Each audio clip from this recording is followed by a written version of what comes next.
Gente, bienvenidos, bienvenidas a otra conversación en mi canal. Hoy me acompaña la periodista Cecilia Orozco. Cecilia, bienvenida. Muchas gracias por la invitación, Carlos. Bueno, puedo decir que esta invitación la patiné, como decíamos en mis tiempos en los juzgados cuando estudiaba Derecho. Oh, yo estaba súper ocupada con ganas de venir, pero mi tiempo no me daba. Pues empecemos por ahí. Cecilia, para quienes no tienen el radar, a Cecilia Orozco es periodista y escritora, columnista del Espectador, dirigió y tuvo una larga trayectoria en medios y durante 13 años, si no estoy mal, estuviste al frente de la dirección de Noticias 1. Así es. Saliste ya hace un añito largo. Un añito. Estás ahora, entre otros proyectos, pues con la columna y con un podcast en Revista Raya que se llama En la Raya, un formato parecido a este. Exacto. Vamos a hablar algo de esos invitados, pero quería empezar por ahí. Te cambió el ritmo, pues pudiste venir acá, pero ¿cómo ha sido como esa transición de haber estado en esa licuadora de un medio, de un noticiero, a esto que ahora es distinto y qué más estás haciendo? Pues bueno, estoy haciendo varios proyectos. Es verdad que la vida me cambió mucho. El ritmo del noticiero es intensísimo y en todo caso era fines de semana, ¿no? El noticiero, Noticias Uno se publica los fines de semana, se emite los fines de semana. Por tanto, no tenía sábados, domingos ni días festivos, y los días que tenía libres, pocos, después del noticiero, tenía que dedicarme a la entrevista que hago dominical también en El Espectador, a la columna que publico los miércoles, y entonces no tenía tiempo para venir aquí, que es tan grato. Estaba muy agobiada, solamente me di cuenta de la intensidad del trabajo que yo tenía, de 8 días, cada 8 días, yo descansaba una mañana cada semana cuando podía, había veces que ni siquiera en la mañana podía descansarla. Me di cuenta de lo intenso de mi trabajo y lo cansada que estaba cuando me retiré. Pero retomé al principio confieso que me dio shock, ¿no? Duro, claro. Sí, claro, cambiar de semejante intensidad a bajar el ritmo, pero ahora me alegro de que eso haya sucedido. Sigo con la entrevista del Espectador, sigo con la columna, que me causa bastantes problemas, a veces jurídicos y políticos todos. Hay mucha gente que no me quiere. Y además estoy haciendo el podcast con la revista Raya. Es una vez a la semana, se publican los domingos. Y esta es una experiencia distinta, digamos, porque ya estamos en los nuevos medios, ya es por redes. Me tocó adaptarme, voy adaptándome todavía a un año, todavía no cumplo el año con el podcast. Pero me ha ido bastante bien, estoy contenta. Carlos, imagínate que yo tengo tantísimos años en periodismo, siempre he estado como detrás de cámaras, nunca adelante. Sí. He sido editora, he sido jefe de redacción, he sido, bueno, todos los oficios, y directora muchas veces, pero siempre detrás de cámaras, no al frente. Así que ponerme con un podcast que de todas maneras no es lo mismo que televisión, pero es más espontáneo, tiene digamos su personalidad distinta, me ha parecido interesante, muy interesante. Sí, quería como explorar como desde distintos puntos de vista como esa mirada de los cambios que has visto en el periodismo, desde donde tú has estado, de los formatos y pues de estos retos de hacer cosas nuevas. Y quería empezar tal vez con esto último de Noticias 1, porque hay algo importante en el experimento que ustedes lograron de buscar no solo congregar a una audiencia que existía, de gente pues que seguía el enfoque periodístico que ustedes hacían, sino de tratar de generar a través de eso pues un modelo de negocio, que en este momento es una pregunta grandísima para todos los que hacemos algún tipo de contenido. Entonces, tengo entendido que además sigues en la junta directiva de NTC del noticiero, ¿o ya no estás vinculada? No, ya no estoy vinculada, ya me desvinculé del todo. Ya. Sí. ¿Qué balance harías tú de esa trayectoria del noticiero, de cuando empieza como con un tipo de audiencia, con una relación con la gente, a lo que termina siendo hacia el final? Yo creo que la existencia de todos los medios tradicionales es hoy un milagro, porque estamos en un momento de transición que tú bien conoces entre lo tradicional, lo físico y lo digital. Entonces, la existencia de Noticias 1, de NTC en general, es una especie de programadora como las que existían antes, es una empresa privada, es un milagro. Un milagro económico, quiero decir. Sí. Hay que hacer muchos esfuerzos para sostenerse, y eso va a la par con la credibilidad del noticiero, que son cosas que a veces no casan bien, digamos. El modelo de negocio, como tú le llamas, o sea, la forma de subsistencia económica, sí, a veces tiene que ir, lo digo yo por experiencia, no exactamente en Noticias Uno, donde tuve toda la libertad del mundo para hacer el periodismo que a mí me parecía correcto. Eh, no siempre va parejo los negocios y las empresas grandes o conglomerados que anuncian en los medios no siempre quieren tanta credibilidad en el sentido de las noticias no pueden tocar ciertos aspectos. Quiero que no, es una censura no abierta, sino tácita. Ujú. Si a ti te está anunciando, por ejemplo, un determinado banco, pues obviamente hay una denuncia sobre el banco, pues hay que tratar de sacarle el cuerpo, cosas así. No lo hacía yo. Yo tengo que decir que tuve como te dije, reitero, la libertad periodística para hacer lo que quería, pero es difícil, digamos, es difícil, además de que las tecnologías están arrasando todo lo tradicional. Y todo lo que en este momento hasta podríamos decir lo análogo, eso está pasando de moda. Así que Noticias Uno existe por la voluntad de sus propietarios, eh, y su milagro de existencia, de un lado, depende del esfuerzo económico que ellos hacen para vender el noticiero sin comprometer su contenido, pero al mismo tiempo la posibilidad de hacer un periodismo serio, un periodismo creíble, y en medio de la varaunda inmensa que hay de noticias, unas reales y unas falsas, sacar un noticiero que tenga contenido nuevo y que sea replicado, aunque sea sin crédito, como pasa la mayoría de las veces, por los otros medios durante la semana. Así que eso fue lo que yo traté de hacer desde el punto de vista mío, que era el periodístico, era tratar de hacer un noticiero creíble, un noticiero novedoso y agradable al mismo tiempo, y tratar de no chocar con ciertas cosas que eran obvias de ciertos anunciantes sin tocar el contenido de fondo. Ahí hay una línea o una tensión inmediata que hay entre si tú tienes una audiencia que respalda tu proyecto, tiene de pronto una expectativa de que tengas un denominado cubrimiento, que es una atención distinta, así es un anunciante o así es el gobierno, y pues Noticias Uno tenía o tiene una credibilidad, pero pues especialmente durante tu dirección, en un nicho, en audiencia muy crítica, por ejemplo, hacia el gobierno Uribe, defensora de los derechos humanos, uno la podría poner centro izquierda, donde la quiera ubicar, pero eso mismo generaba desde otras audiencias como, no, pues es que ellos están ahí.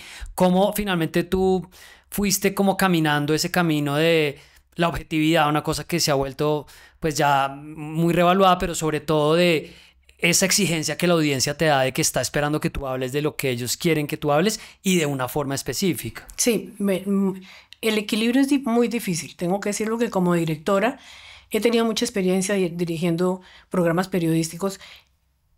A veces uno tiene que abstraerse un poco de los comentarios que hacen afuera, de las críticas que hacen muy duras, a veces injustas. Tiene que salirse de ese efecto y para poder hacer lo correcto. Yo trataba de caminar junto con los periodistas, que tengo que decir que fue un equipo extraordinario el que trabajó conmigo, junto con ellos, de tal manera que yo les daba confianza. No se preocupen por las críticas, hagamos lo correcto. Y lo correcto era no solamente éticamente correcto, sino también novedoso, noticioso e imparcial. Tratábamos de ser lo más imparciales posibles. No, nunca logra ser imparcial por completo, porque desde luego tú y cualquiera de nosotros viene con su propia carga Sí, ideológica, con o una mirada. su propia mirada. Pero básicamente lo que yo siempre he hecho en mi vida profesional y en mi vida personal también es tratar de caminar el camino que yo creo correcto, independientemente de las críticas que me hagan. Siempre nos sesgaban, siempre, claro, siempre decían, claro, son de izquierda, claro, cuando empezó el gobierno Petro fue atroz, porque entonces éramos petristas, independientemente de que sacáramos muchas noticias que no le gustaban al gobierno de turno.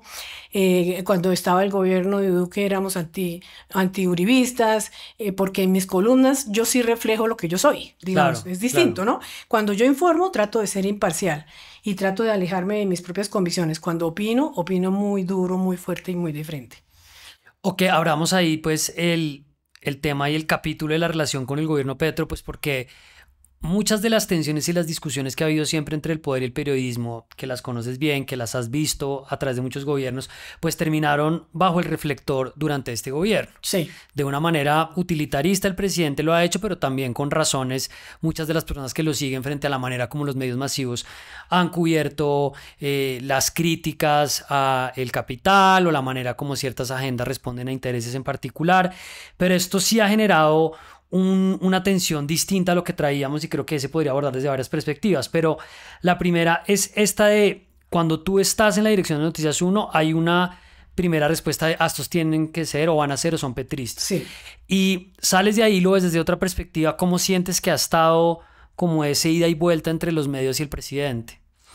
Yo creo que el gobierno Petro, por ser el primero realmente de izquierda y distinto a los gobiernos que yo llamaría en general del establecimiento, el gobierno Petro, por ser distinto, nos ha puesto a prueba no solamente al país y a la democracia, sino que ha puesto a prueba el periodismo y a los periodistas. Hemos estado, digamos, tenemos una mirada, hemos estado desconcertados en general. Sí. Desconcertados no solamente nosotros, desconcertado, repito, todo el país. Y eso se nota en los conflictos enormes que ha habido, no solamente provienen de la personalidad del presidente, tan, digamos, tan frentera y tan conflictiva, sino también de nuestro desconcierto frente a un gobierno diferente y frente a unas personas que vienen de una clase social distinta. Hay que reconocer que hay mucho de clasismo, mucho de arribismo en ciertas críticas, pero también hay que reconocer que hay muchos intereses ocultos que no se confiesan. Entonces, en cuanto al periodismo, para no extenderme, en cuanto al periodismo creo que hemos estado no solamente desconcertados, sino equivocados. Me parece que nos ha faltado, y me incluyo, nos ha faltado profesionalismo, nos ha faltado una mirada tranquila, nos ha faltado hacer un examen que apoye los cambios, no en el sentido político, sino en el sentido de democracia, de entender lo que está pasando, de comprensión, más bien, de comprensión. Nosotros tenemos la obligación no solamente de informar, tenemos la obligación de hacer comprender a la gente lo que está pasando. Y en vez de hacerlos comprender, los hemos confundido más, porque la mayoría de los periodistas y de los medios, francamente, y ahí sí no me incluyo, han tomado partido. Y han tomado un partido muy fuerte, muy militante, aunque no lo reconozcan, muy militante, que antes nunca se había sentido en el país. Yo soy muy crítica del periodismo que estamos haciendo hoy. Sí, a mí me llama la atención esto que dices de la mirada tranquila y estoy de acuerdo porque siento que, y lo he hablado con algunos colegas, siento que al final decía, es muy fácil de alguna manera buscar una punta para criticar al gobierno y para criticar ciertas formas o ciertas maneras en que las ejerce el presidente. Pero me pregunto también si el propio presidente no nos ha hecho difícil la tarea de tratar de ver esto con una perspectiva más sosegada, o sea, o hemos caído muy fácilmente en esa trampa y nos hemos dejado llevar por la primera emoción que tenemos de no me gusta esto, sí me gusta esto. No, claro que el presidente facilita la oposición a él. Esa es la cosa más absurda, porque es un hombre inteligente, puede decirse que no tiene formas corteses, digamos. Puede decirse que no se mueve como se mueve la sociedad en general y con mucho mayor razón la alta sociedad. Pero es un hombre inteligente y es un hombre formado intelectualmente. Sin embargo, su parte emocional le puede. Uh-huh. Entonces, es muy fácil, es absurdo que él, teniendo tanto conocimiento y tanto mundo político que ya tiene, facilite la oposición a él, facilite las críticas que se le hagan a él, a su gobierno, ni se diga, ¿no? Pero que él mismo ponga los caminos y las rutas para que los medios lo ataquen y para que los periodistas lo critiquen con muchas razones. Pero eso no quiere decir que nos quita la responsabilidad a nosotros. Sí. Una cosa es la responsabilidad presidencial y la responsabilidad política, otra cosa es la responsabilidad periodística. Nosotros tenemos nuestras propias responsabilidades. Y ahí es donde yo entro en la crítica, no en las críticas que le hagan al gobierno ni al presidente, eso es válido, sino en cuáles son los tipos de críticas que se hacen. En si son justificadas o si son también politizadas, si son inducidas por intereses económicos o no. Y si este ejercicio que le estamos haciendo con el actual gobierno y presidente era el mismo que hacíamos antes con otros gobiernos y presidentes o no. Entonces hay un poco de hipocresía, digamos, que yo me niego a quedarme callada en esas cosas. Por eso es que mis columnas a veces molestan tanto. Sí, ¿te parece exagerado? Y yo me incluyo en este equipo, la visión de personas a las que les molesta o que critican mucho la forma como el presidente descalifica, agrede, estigmatiza la labor de quienes lo critican, de la prensa, pues porque algunas personas con razones válidas dicen es un exceso de susceptibilidad, de estar en las formas, de no ver realmente lo que está detrás, pero yo con mi corazoncito como en el tema de libertad de expresión, eso me puede muchísimas veces. ¿Te parece que tal vez es exagerado poner el centro de algunas de las críticas ahí? No, me parece que el presidente se le va la mano en las críticas que hace, no en muchas cosas, mira, en muchas cosas tiene razón. Otra cosa es que no queramos reconocerlo, pero esta sociedad sí tiene muchas cosas para criticar en la colombiana, sino en la forma, insisto, en las formas, en la insistencia en la insistencia de señalar a determinados periodistas y a determinados medios, aun cuando tenga a veces razones. Sí, Pero lo que pasa es que un jefe de Estado tiene tanto poder que lo que dice tiene que medir lo que dice. Y el presidente no mide lo que dice. Entonces, cuando el presidente critica a un periodista o a un medio, no es lo mismo que cuando el medio lo critica a él. Estoy de acuerdo en que él tiene derechos, estoy de acuerdo en que tiene razones muchas veces, no estoy negándolos. Lo que estoy diciendo es que lo que él dice tiene mayor efecto, un efecto mucho más amplio que el que pueda tener el de un medio y que puede de pronto someter a un periodista o a un medio a efectos no deseados ni que él mismo quiere desear. Esta es una sociedad muy violenta y uno no sabe los efectos de las palabras hasta dónde pueden llegar.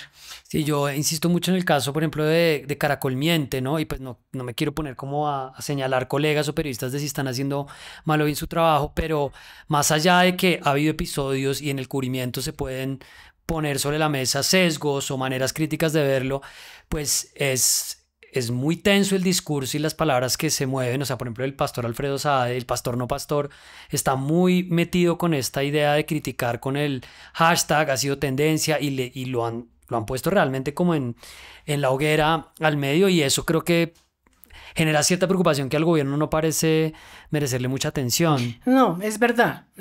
Yo creo que si te soy franca, creo que el presidente se siente acorralado. Porque no son solamente los medios y los periodistas los que lo atacan. Ah, no, claro, tiene una Y él tiene posición. una posición muy fuerte. Yo creo que, lo he dicho en mis columnas, creo que no ha habido un presidente que haya tenido tanta oposición simultáneamente. Entonces, lo veo acorralado, lo veo contra la pared, y entonces la única forma que no es la que la inteligencia emocional debería dictarle, pero es la que él expresa. Y creo que a estas alturas de la vida y del gobierno ya no va a cambiar, es defenderse. Y su forma de defender es atacar. Así que lo que estamos creando es no pensemos en nosotros, no pensemos en los periodistas, ni en el presidente, ni en los políticos, sino en la gente que está en la calle. Estamos dejándoles un país, una imagen de país de un desconcierto total. Nadie cree en nada, todo el mundo está asustado. Así que la crítica mía fundamental, que es a mi profesión y a mis colegas, es que no estamos haciendo la tarea que nos toca. Estamos actuando de una manera, o sea, así como el presidente actúa de manera espontánea y equivocada, nosotros también lo estamos haciendo. Porque ¿cuál es la respuesta que los medios le dan a él? La misma. Sí, Se salen devuelven, lo atacan, y ¿cuántos a la periodistas? yugular, sí. A la yugular. ¿Cuántos directores en este momento de medios? Repito que cuando yo he dirigido noticieros y cuando estoy haciendo información trato de ser lo más imparcial posible y opino cuando estoy en mi columna, ahí sí opino como yo creo. Veo que los directores en general y muchos periodistas borraron la frontera que antes nosotros respetábamos absolutamente y que creo que nunca debería pasar de moda, entre lo que es la información, el campo de la información, que debe ser lo más neutral posible, y el campo de la opinión. se borró esa barrera. Que es muy de las mesas de radio, los formatos que hoy en día existen, ¿no? Sí. Que es ir conversando, ir diciendo uno qué piensa y tirar de un Claro. sablazo. Pero, por ejemplo, tú y yo estamos en un podcast, estamos hablando y yo estoy dando mi opinión, así que me siento libre de decir lo que estoy diciendo. Pero si tú me pones a mí a informar, si tú me dices, Cecilia, vamos a empezar a hacer media hora de noticias, yo me salgo de mí y me pongo en la noticia de la semana y del día y del jefe de Estado y del gobierno, pero no me pongo en que como es Petro y yo lo quiero, entonces lo voy a defender, o como es Petro y yo lo odio, lo voy a atacar. ¿Me entiendes? Sí, Entonces, que además es el tipo de acuerdo que uno debería tener con la audiencia y que sabe que si están viendo esta conversación no es un noticiero, que yo a veces le digo a la Claro. gente, pero que me critican, ¿qué sesgo? ¿Qué? Yo le digo, no, pues esto no te estoy presentando una noticia, evidentemente claro. esto puede ser algo con lo que no estás de acuerdo. ¿Te sientes en este momento, estás haciendo en general opinión, estás en el formato de opinión en este momento? Sí. En la entrevista, en el podcast. Salvo en la entrevista pregunto muchas veces, ahí está la carga mía, la carga ideológica mía, pero lo pregunto con absoluto respeto y distancia. Sí. No me dejo cargar de rabia ni de amor, es lo que creo. Y que muchas veces tiene el objetivo de explicar algo, veo. Siempre traes muchas voces como para que trato de ser analítica, sí, digamos. Sí. En el podcast también trato de ser analítica, en la columna sí considero mi espacio para comentar lo que yo pienso y lo que creo. Quiero que hablemos de algunos temas de tus columnas, pero antes, para redondear los proyectos en los que estás. En el podcast de Revista Raya tienes invitados y es evidentemente un formato de opinión, pero te quiero preguntar por Revista Raya, que según entiendo tú no estás ni en la dirección ni estás en la operación informativa del día a día, pero que tiene una cercanía con el gobierno y tienen un formato, una alianza con RTBC. A mí en particular me ha llamado la atención un par de piezas, la última que vi sobre la teoría del golpe de Estado, donde dije de alguna manera peyorativa como periodismo alternativo oficial, decía pues están dándole a entender a la gente que esta es una investigación, pero pues evidentemente están ayudando, decía yo, a pedalear una tesis que el gobierno quiere seguir pedaleando y es la del golpe de Estado. ¿Te merece algún comentario esto? ¿Te han hecho también críticas por cuenta de lo otro que haces? O sea, ¿cómo ves tú finalmente ese lugar en el que está Revista Raya, que era un medio de antes, porque ellos no surgieron con RTBC, ahora, pero pues que ahora mismo tienen esa cercanía con el canal del gobierno? Bueno, Revista Raya es un proyecto muy alternativo, realmente. Está conformado por unas personas muy valiosas, digamos, desde el punto de vista periodístico, pero también humano, en el sentido de que quieren tener su propio espacio de un medio de comunicación diferente, que no tenga grandes estructuras económicas y que no tenga dueños, digamos, de los tradicionales. Es un medio pequeño que me parece que está haciendo bien su tarea en el sentido de que ha podido salir adelante durante estos años. Sin apoyo económico de grandes con corporaciones, ni conglomerados, ni nada. Está ubicada, la Revista Raya la ubican en un sector de izquierda, como me ubican a mí también, ¿no? Aunque ¿y te sientes bien ubicada tú ahí para hacer una pues lo que te quiero decir es que las etiquetas que nosotros también solemos poner a veces no son tan reales ni tan ajustadas a la realidad. Si a mí me dicen, usted es de izquierda, pero entonces pues, como soy de izquierda, yo no puedo criticar a Petro, están equivocados. Si yo éticamente y moralmente siento que hay que criticar al presidente, lo haré, no importa que él se llame de izquierda o no. Yo, por ejemplo, puedo pensar que el presidente no se ajusta exactamente a las estructuras de izquierda que yo creería que van en ese sector. Si tú me dices que si Revista Raya está casada con la izquierda y con el presidente, te diría que no, pero si me preguntaras si ideológicamente se ubica más en ese sector, diría que sí, claro que sí, pero es que la existencia de la izquierda es tan válida y real como la de la derecha, ¿sí? Por eso se llama democracia.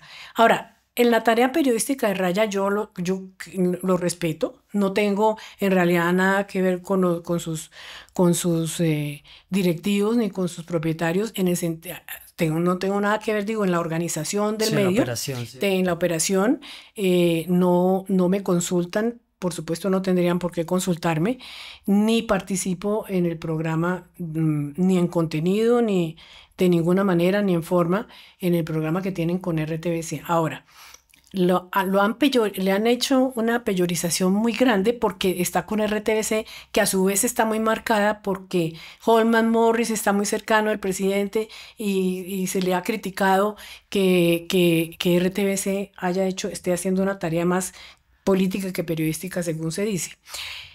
Sí creo que hay una politización de RTBC, pero tampoco es la primera vez. Siempre lo ha habido. Es más, yo creo que yo tengo una columna muy lejana, recuerdo, ahora que tú me lo preguntas, en donde advierto que José Obdulio Gaviria manejaba RTBC y lo manejaba obviamente para los intereses del gobierno de turno en ese momento. O sea, eso es una constante, lo cual no quiere decir que esté bien, por supuesto. Pero en cuanto a Raya, para volver al punto, Raya lo que tiene es un programa que RTBC le paga, un programa de investigación que RTBC le paga, que se publica los domingos, pero ni RTBC es dueño de Raya, ni Raya influye en las decisiones del director de RTBC.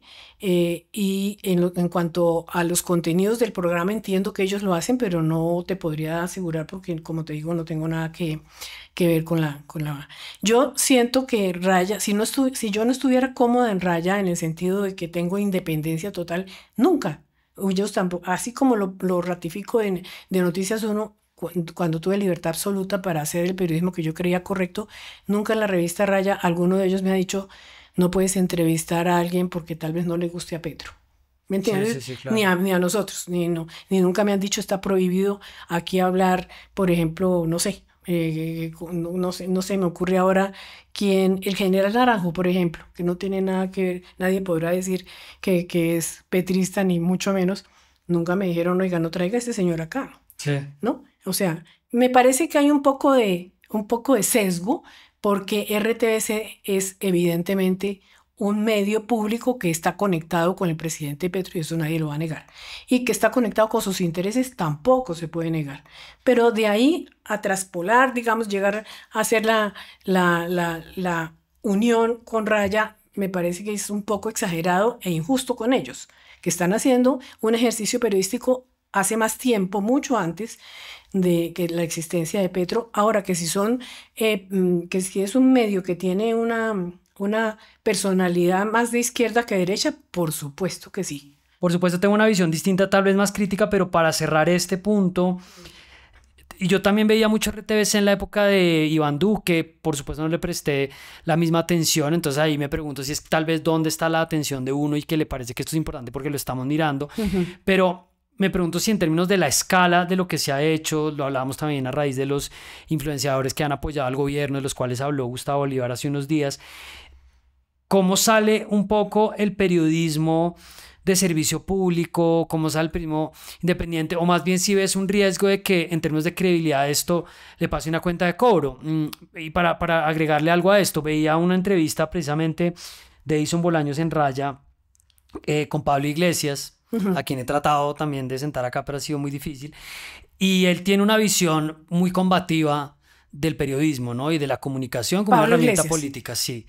De la manera en que esto se debe combatir para poder contrarrestar esas visiones hegemónicas de los medios masivos, que yo entiendo la perspectiva teórica, pero lo que muchas veces digo es, no sé si entonces el sucedáneo, el reemplazo del periodismo independiente o de los medios privados va a ser un periodismo tan jugado políticamente. Entonces, mi pregunta es si tú sientes que esto al final, en términos de balances, más allá del caso A, B o C específico, pueda generar un antecedente de, bueno, al final el que esté en el Estado va a coger esto y va a volverlo su canal o va a volverlo su megáfono y va corriendo la línea de hasta dónde lo lleva. Sí, yo sí creo que en todo caso el periodismo, toda vez que se hable de periodismo, siempre insistiré en que tiene que primar la ética sobre todos los demás intereses.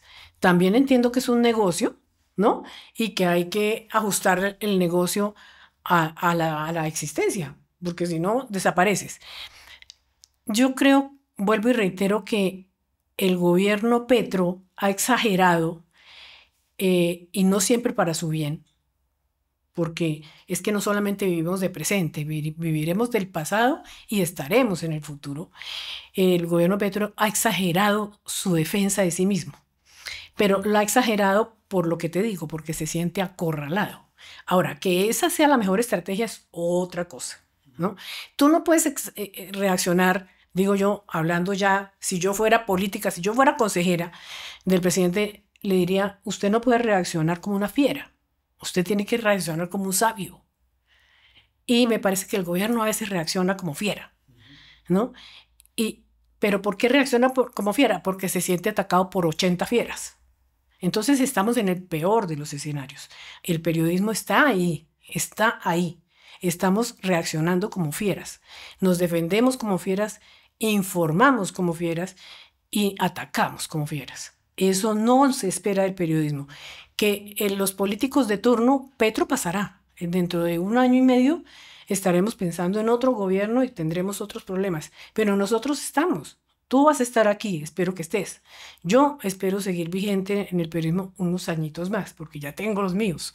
Y los medios van a continuar haciendo su tarea. Entonces, el daño es para nosotros. No sé si me explico. Yo creo que RTBC debería ser en un estado ideal el canal público, que es el canal que responde a todos los intereses, no a los intereses de un gobierno, que responde al interés del Estado, que somos todos, no de un gobierno. Pero también no entiendo ni lo justifico y sé que va a producir daño, pero su defensa es la del acorralado. Entonces, Holman Morris es el director de RTBC, o el gerente, como se le llame, y a su vez está comprometido con el proyecto de este gobierno. Así que está poniendo seguramente, pero no que se está poniendo seguramente el canal a favor de sus intereses, como lo han hecho otros, solamente que de pronto ha exagerado. Y como te digo, en el gobierno de Uribe fue así también, lo cual no justifica que sea bueno, porque si no es bueno para la derecha, tampoco es bueno para la izquierda. Que también hace parte de relativizaciones de algunas críticas. Pero es que mire lo que hacían antes. Mire Sí, lo que, eso no, es decir, existía antes, pero es que nosotros tenemos memoria corta. Antes había unas cuantas personas, entre ellas yo, que criticaba eso, los demás no le paraban bolas. Hoy todo el mundo le para bolas, porque como te digo, estamos reaccionando a un gobierno nuevo y a una gente distinta. Sí. Y estamos sobre reaccionando de pronto, Sí. en algunos casos. No quiere decir que no haya críticas para este gobierno, por supuesto, además da toda la papaya del mundo. Sí, pero si te entiendo bien, así como uno piensa que hacia adelante puede salir herida la credibilidad de la infraestructura de medios públicos, lo que tú planteas es que esto también le va a pasar una cuenta de cobro a este periodismo. Yo creo que sí. Privadamente ha hecho también, desde el sector privado ha hecho eso. Sí, yo también lo creo. Sí. Es decir, eso es lo que te quiero decir. Lo que quiero decir es que la existencia del periodismo también está en juego aquí. No es solamente la existencia de un gobierno que va a salir mal o bien librado, pero que pasará. Nosotros quedaremos y los medios quedarán heridos en su credibilidad. Sí, haz una encuesta, las hemos visto ya. No, está muy la credibilidad presente. La credibilidad que era altísima del periodismo colombiano está muy por debajo de muchísimas instituciones como, pues, no sé, por ejemplo, el ejército. Sí. A mí la pregunta que me queda ahí es como que en este estado de alienación de la gente, yo a los medios no les creo nada, pero pues tampoco sé si el gobierno de turno me está diciendo algo que sea cierto, que lo viene a reemplazar, porque yo a veces le digo esto pues a la gente que me sigue como, bueno, ¿qué esperan ustedes? Y dicen todo lo que dice Caracol es mentira, todo lo que dice RCN es mentira, todo lo que dice Blue es mentira. Entonces, ¿en manos de quién ponen como algún nivel de confianza para decir, bueno, esta gente me va a informar? En el influencer que les dice lo que quieren, en el proyecto de turno, o sea, no es fácil saber quién va a ocupar ese espacio. Sí, eso es lo que te digo, que estamos creando es confusión. Sí. Y que a futuro no será fácil la reconstrucción. Sí. Me da mucha tristeza que nosotros estemos contribuyendo a eso, porque en el periodismo debería primar la inteligencia. Por la función que tenemos, es que nosotros tenemos una función de informar, pero también de formar. No de formar políticamente, quiero decir, críticamente, cuando a ti te informan bien, tú te adoptas unas ideas y dices, esto está bien, esto está mal, me gusta este gobierno, no me gusta. Pero cuando informas bien, cuando estás desinformando, cuando estás apasionado atacando, lo que haces es crear combos y crear bandas. Entonces la banda contra el periodismo, la banda contra Petro, la banda contra Uribe, la banda contra... Lo digo yo, que soy tan crítica del sector uribista, pero lo hago en las columnas. Tú nunca jamás verás Y si lo ves, por favor, me llamas y me Te dices, aviso. Cecilia, la estás embarrando.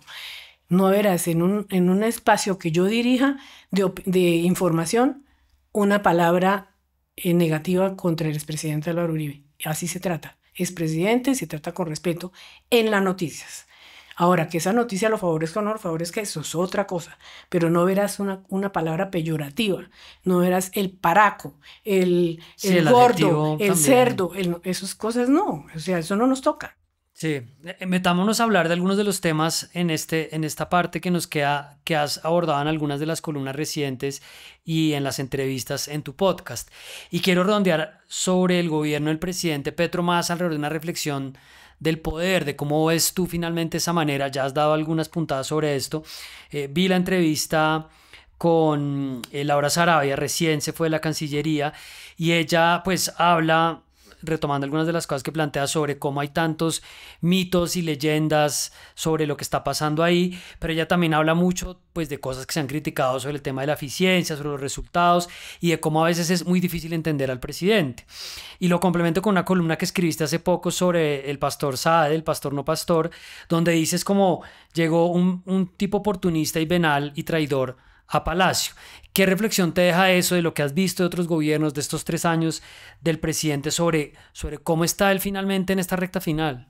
Yo creo que el presidente Petro, por muy buenas intenciones, yo no creo que estuviera preparado para gobernar, francamente. Aunque reitero que le reconozco preparación política, le reconozco que tiene sus convicciones bien formadas, le reconozco que ha intentado poner unos temas críticos en la sociedad que otros gobiernos no habían, no habían querido tocar, no porque no los desconocieran, sino porque sabían que era un lío social y político enorme, por decir algo, la salud. El sistema de salud. Hacía mucho tiempo se sabía que el sistema de salud tenía que ser reformado.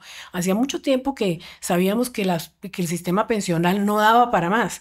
Estos eran temas que nadie tocaba en anteriores gobiernos o se tocaban superficialmente porque, como lo hemos visto, producen una crisis política, social y ahí tienen un costo altísimo para el gobierno que los asuma. Reconozco, digamos, que esas eran reformas que había que abordar. Otra cosa es, vuelvo y repito, no solamente la inteligencia emocional, sino la inteligencia política de saber hasta dónde llega, hasta dónde Sí, cede y hasta dónde puede llegar su pragmatismo. A mí me ha sorprendido que al mismo tiempo que el presidente Petro, más que su gobierno, porque su gobierno parece muy descoordinado, que el presidente Petro tenía unas metas fijas de lo que hubiera querido lograr en su gobierno. Pero pero me sorprende que a veces lo veo demasiado centrado en que no puede ceder a nada, que no puede hacer concesiones y la política también es de concesiones y es de negociaciones no corruptas por encima de la mesa y a veces se le va la mano en pragmatismo. Entonces, como decía Laura Sarabia, es un personaje muy difícil de entender porque a veces se le va a veces se le va a un extremo y a veces se va al otro extremo. En el extremo que a mí no me gusta, francamente, ningún extremo es bueno, para empezar. Siempre los extremos son perniciosos. En mi opinión, los extremos políticos son peligrosísimos y además terminan y encontrándose. terminan encontrándose. Pero en el caso del pragmatismo del presidente me sorprende que como si la ética y la moral pública no importaran. En el caso del pastor Saad, en el caso incluso de Armando Benedetti, pues pueden ser personajes que seguramente son eficientes en su tarea diaria o que políticamente funcionan de alguna manera específica, pero yo creo que la moral pública debe estar por encima de ciertas necesidades. Y es sorprendente para mí que el presidente hable de moral pública, aunque no diga ese término todo el tiempo, pero que a veces haga unas pausas como si la ética pudiera Sí, como tener una pausas, una disociación. disociación clara y por eso no lo entiendo. No entiendo además el fondo de por qué necesita tener digamos, retar al mundo con personajes como los que he mencionado, sin que nada le pase. Y por supuesto, todo tiene un costo en política. Claro. Pasemos a la otra orilla donde también has estado mirando ciertos temas. Escribiste una columna muy interesante, me dejó pensando sobre las intenciones ocultas, lo pones entre signos de interrogación, de la encuesta de Guarumo. Salió esta encuesta hace unos días que pues como noticia traía que el precandidato presidencial Miguel Uribe, pues que sigue luchando por su vida en la Fundación Santa Fe, se había metido una escalada grande en las encuestas, pues después del atentado. Y tú decías, la encuesta es una muestra no de las posibilidades de quienes pretenden ser presidentes de la República, sino la mezquindad con que suelen actuar los orientadores de la opinión pública. Y pues recuerdas que uno de los fundadores de Guarumo es Víctor Muñoz, que fue una persona muy cercana al entonces presidente Iván Duque.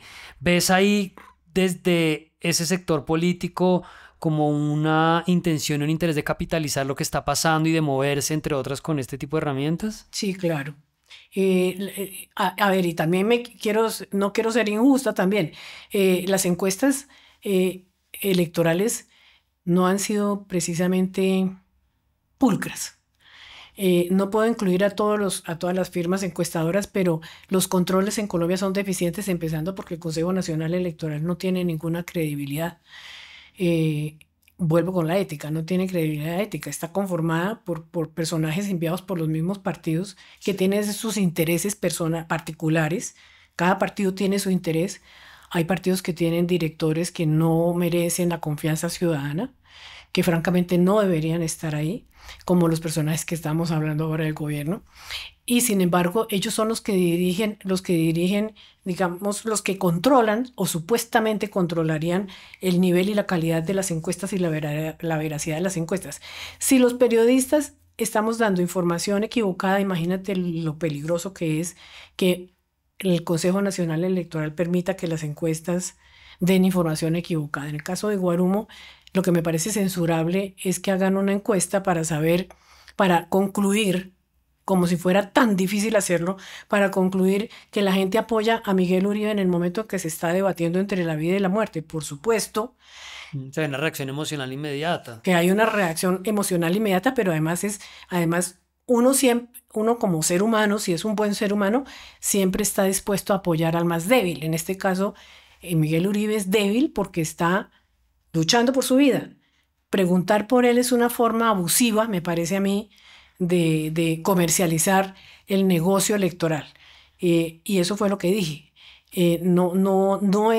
Mejor dicho, no es comprensible que una empresa, una firma profesional, pregunte si sube en las encuestas alguien que se está muriendo y lo compara con otras personas que están en la calle haciendo su campaña.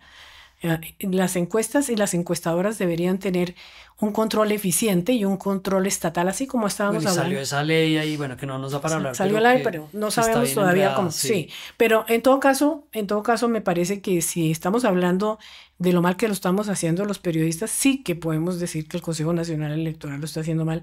No solamente, no voy a meterme pues en elecciones todavía porque no quiero hacer pronósticos, pero lo está haciendo muy mal en la defensa de los intereses generales y de la democracia en materia de encuestas.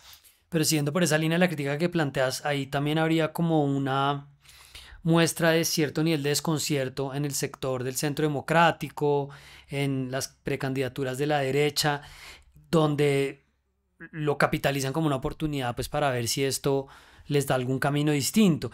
Y pues tú has estado muy pendiente desde tu dirección de Noticias Uno, desde las columnas del proceso contra el expresidente Álvaro Uribe. Estamos a un par de semanas de conocer el fallo. Pues no vamos a volver a un espacio de especulación de apuestas, pero ¿cómo sientes tú el ambiente político y las certezas y dudas para un fallo eventualmente condenatorio o absolutorio? De Álvaro Uribe. Hace esta semana publiqué una columna en la que digo que estoy un poco preocupada porque se ha ambientado una campaña mediática, no solamente de medios tradicionales, sino de medios digitales, pero además de cuentas personales de personajes con influencia política y pública. Una campaña para advertir que si el expresidente Uribe es condenado, algo puede pasar. No me parece que eso sea nada democrático, me parece Y una peligrosísimo. presión tremenda, sí. Sí, es tremendo porque hay una presión, hay como una presión contra la juez que De está, la jueza. que está estudiando el caso. Yo no sé si ella ve, me parece que ella en algún momento dijo que no había vuelto a ver ni a leer nada para no dejarse influenciar, pero no sé en este momento cuál será su nivel de concentración porque es un bombardeo lo que están haciendo. La derecha está tan desconcertada como la izquierda. Así la izquierda gobernando está totalmente desconcertada. Nosotros estamos desconcertando al país, como lo he dicho, y la derecha que podría aprovechar su gran momento político ante las críticas enormes que hay al gobierno de izquierda, no la veo reaccionando como corresponde. Al contrario, la veo dispersa, peleando entre sí. Ahora y lo entiendo, por supuesto, humanamente, ahora todos están respetando y rogando por la vida de Miguel Uribe, pero hasta una semana antes o unos días antes lo atacaban de una forma feroz. Los mismos Ellos compañeros mismos estaban en su teniendo muchas centro diferencias, democrático. sí, sí, sí. Y no veo un gran filósofo de la derecha, una, un personaje. Es que la democracia es eso, la democracia es contradicción, pero contradicción inteligente, no de peleas en la calle, ni de gritos, ni de insultos. No veo una derecha como floreciendo ante lo que llaman el desastre de la izquierda. No veo los grandes líderes. ¿Cuáles son los grandes líderes de la derecha? Aparte, sus precandidatos, con todo respeto, se la pasan insultando entre uno y otro, insultando al gobierno, y son las cositas pequeñitas, pero tú has vuelto a ver grandes debates en el Senado. No hay grandes debates en el Senado. No, todos están ahí con su celular ahí puesto Entonces a con ver su qué. celular y con su gritico y con su cosita, los congresistas nuevos que se eligieron los jóvenes, están en lo mismo. O sea, estamos en una ausencia de líderes muy impactante. Y el expresidente, mal que bien no está reaccionando tampoco, está poniéndole, está apareciendo en su juicio, pero no le está poniendo el pecho al juicio, está haciendo creer, en una gran campaña que están desarrollando, haciendo creer que él es una víctima de sus enemigos políticos. Por Dios, no está asumiendo la responsabilidad de sus actos. Así que la derecha está desperdiciando la gran oportunidad. Critican a la izquierda, pero están actuando tan mal o peor. Es que yo veía los alegatos de conclusión del expresidente y pues es obviamente un discurso político. Ahí pues para quienes conocen el proceso como tú, es claro, a mí me parece claro que hay unas evidencias, hay unas pruebas, hay una manera de entender la tipicidad de lo que hizo muy obvio, pero pues ese fallo en derecho no va a tener ningún tipo de consonancia con la reacción política. Y me pregunto al final si lo condenan es igualmente de muchísima gravedad y de mucho impacto para el país como si lo absuelven. Y ahí veo como un momento político muy complicado porque, por ejemplo, van a decir, aquí está la condena contra el expresidente y la JEP en 6 7 años no ha sacado un solo fallo contra, he hablado de esas críticas acá con otras personas. Pero el punto para mí es, nos metimos igual en un momento político con ese proceso que algunas personas dicen desinformando que es muy extraño que siempre sea en época electoral, pues lo demoraron 3 elecciones hasta que llegó acá, pero me parece inevitable que genere una crisis en el sentido en el que sea, ¿no? ¿Tú ves ahí una posibilidad de salir? Mira, hay países pequeñitos, eh, te puedo decir Guatemala, por ejemplo, mucho más pequeños que Colombia, supuestamente con menor capacidad de desarrollo, con menor capacidad económica sin duda, con menor incidencia política en el continente, que han soportado, por supuesto, con una democracia limitada, que han soportado la caída de varios presidentes Sí, claro. y que han soportado que varios presidentes hayan estado en la cárcel por sus actos. Por supuesto, todos los presidentes dicen que los atacan porque políticamente no sé qué, pero en el fondo, cuando la justicia funciona es con base en pruebas. Y las pruebas son las que soportan la condena o la absolución. ¿Por qué Colombia, que es un país mucho más sólido supuestamente en la democracia, no va a soportar que un Sí. presidente sea condenado. Aquí no ha habido presidentes condenados porque, como te digo, el sistema político y el establecimiento funcionan como un todo. Lo estamos viendo en el actual gobierno que funcionan como un todo. Los empresarios, los medios, ni se diga los partidos políticos, los grandes líderes, los expresidentes, bueno, en fin, quien tiene los liderazgos sociales en general. Por supuesto que se entiende porque es una ruptura. Lo que estamos viviendo, aunque no lo reconozcamos ahora, estamos viviendo una ruptura social y política de alguna forma importante. Frustrada, pero importante. Y que al presidente Uribe lo condenen si es justo, no digo si es injusto, si no se reunieron las pruebas suficientes, la fiscalía no lo logró, ese es otro problema. Habrá que aceptar democráticamente que lo absuelvan. En cambio, si están las pruebas, como yo creo que están con lo que vi, porque Sí, yo yo estoy de no estoy acuerdo. dentro del proceso, si están las pruebas, debe ser condenado y el país debe acatar esa decisión y el Centro Democrático debe acatar esa decisión y el expresidente Uribe debe acatarla. ¿Por qué no? O estamos entonces haciendo excepciones que para unos funcionan y para otros no. Sí. ¿Ves? Esa es la crítica que yo hago, digamos, a la hipocresía social en general que vive Colombia. Con un ambiente más muy enrarecido porque estas filtraciones que está exponiendo Daniel Coronel de conversaciones del abogángster con otra persona, lo que parece poner de presente es la repetición del modus operandi, ¿no? Es una cosa increíble de que están hablando de, bueno, si esos indicios tienen base, pues aparentemente, de cómo le montan algún tipo de proceso o de enredo de narcotráfico al senador Iván Cepeda, pues es la repetición de lo que precisamente está investigando. Sí. Y eso a mí me parece pavoroso. Cecilia, se quedan varios temas y te prometí que ibas a salir de Sí. acá a una hora razonable. Para cerrar, te iba a preguntar, tú decías que mucha gente no te quiere, que tienes muchos enemigos. ¿Qué tantas peleas en tribunales tienes en este momento? Yo tuve una o un par y yo ya que Curado. empecé a peinar canas después de eso.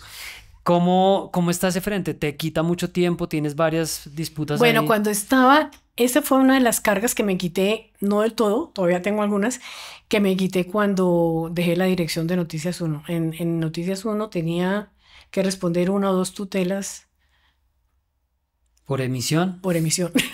No, por emisión no, pero sí por mes, Sí. fuertes. A veces eran unos contendores muy fuertes, otras veces eran ciudadanos que no Bueno, sí. querían que se les mencionara con sus, Mm. ¿no? Las tutelas me ocupaban muchísimo tiempo y había algunas contra mí directamente, no contra el medio, sino contra mí. Y he tenido varias demandas y varias denuncias penales. En este momento todavía tengo una denuncia penal de un personaje muy poderoso en su momento, ahora está un poco más alejado, no quiere decir que no tenga poder, que fue un fiscal general de la Nación. Mm. Eh, no le quiero mencionar, pero ya... No le vamos a hacer propaganda. Sí, no le hagamos, pero ya te imaginarás quién es. Y tengo pendientes, eso es una denuncia penal por injuria y calumnia, y tengo pendiente una que otra cosa menor, pero es agotador y es una forma de impedir que los periodistas o de restringir la acción de los periodistas. Yo creo que hay que aguantarse, ¿sabes? Hay que aprender un poco. Nosotros los periodistas no somos abogados, la mayoría, pero tenemos que aprender a defendernos jurídicamente porque si no nos Sí, acorralan. sí. Entonces te aconsejo que no te importe que te demanden. No, pues claro. Y me contaron una cosa que no sé si es cierta y es la periodista en fuga de quien no hablamos en esta entrevista. También tienes una disputa legal con ella, con Vicky Ávila, que es ahora nuestra precandidata presidencial en ciernes. Sí, yo la demandé a la revista Semana y la demandé a ella cuando era directora por un artículo que era una retaliación en mi contra, con violencia de género incluida. Hicieron publicaron, la siguen publicando todavía, unas fotografías en las que me deforman bastante, digamos, mis defectos naturales que asumo con tranquilidad, me los incrementaban, me los ponían así para hacerme ver como un monstruo y hicieron unas acusaciones en mi contra. Yo llevo muchos años, Carlos, haciendo periodismo y de lo único que yo me precio es de mi conducta y de mi comportamiento absolutamente recto. Nadie podrá decir ni que me vendió, ni que me vendí, ni que me compraron, ni que me presté para un chanchullo, ni que me quedé callada con un acto deshonesto. Entonces eso no lo permito. No permito que se ponga en duda al final de mi carrera casi, no permito que se ponga en duda mi honra. Entonces los demandé, y esa demanda está andando todavía. Y si sigue creciendo esa candidatura y se pone, mejor dicho, ahí en el tarjetón o algo, pues igual se vuelve una pregunta de cómo lo cubre uno, cómo habla de eso, o sea, ¿te has hecho esa? Sí, mientras tenga la demanda pendiente, creo que debo mantener prudencia y silencio, lo que no me impide, trato de no hablar de la candidata con ese nombre precisamente porque quiero ser prudente en el sentido de no abusar de mi posición de periodista para poder defender una cosa que podría llamarse particular, que es una demanda civil. Ujú. Pero no me impide tener conceptos propios sobre esa candidatura. Me da mucha tristeza que el periodismo salga también lesionado después en su credibilidad, después de usar un medio de comunicación tan conocido como la revista Semana para lanzarse a una candidatura presidencial. No me parece ético. Y como obvio el desenlace, ¿no? Es como, yo siento que es como cuando uno ve a un chico jugando con unos fósforos y se va a quemar y se va a quemar. Yo digo, evidentemente eso venía hasta que pum, pasó. Sí. Y Y siempre se nos negaba, negaron. ¿no? Y siempre nos negaron que era en lo que Sí. estaba. Y yo creo que esa es una candidatura que está armada, además, armada con los propietarios de la revista Semana, así que yo siento que es una candidatura privatizada, como lo he llamado alguna vez. Espero que Colombia tenga buena suerte. Bueno, yo también espero eso. Cecilia, para irnos siempre le pregunto a los y las invitadas que nos dejen una recomendación sobre un libro, una actividad, un plan. Ahora que entiendo tienes un poquito más de tiempo libre que antes, ¿qué te gusta hacer de pronto para desconectarte de política o para complementar lo que haces? ¿Nos quieres dejar algún tipo de plan, recomendación, libro, película, en fin? No, estoy teniendo más oportunidad de leer y estoy tratando de regresar a una cosa que tenía muchas ganas de hacer y es a mis libros de ciencia política. Yo estudié después de periodismo ciencia política. Algunos de esos libros que parecen hoy desuetos son interesantes para comprender lo que está pasando hoy. Eh, de todos los sectores, ¿no? De sectores de derecha, de izquierda, de autores que uno podría llamar defensores del capitalismo, defensores, pero apenas estoy empezando. Estás poniéndote al día en la Estoy lista. poniéndome al día, así que no creo que ese sea un interés como de la mayoría, Bueno, eso no, es pero mucho, chévere mucho leer más particular. un Sí, poco de ciencia política. sí. Cecilia, gracias por sacar un tiempo para venir por acá. Muy interesante haber podido conversar. Gracias, Carlos, por tu invitación. Bueno, gente, suscríbanse, compartan, comenten. Nos vemos pronto para otra conversación. Chao.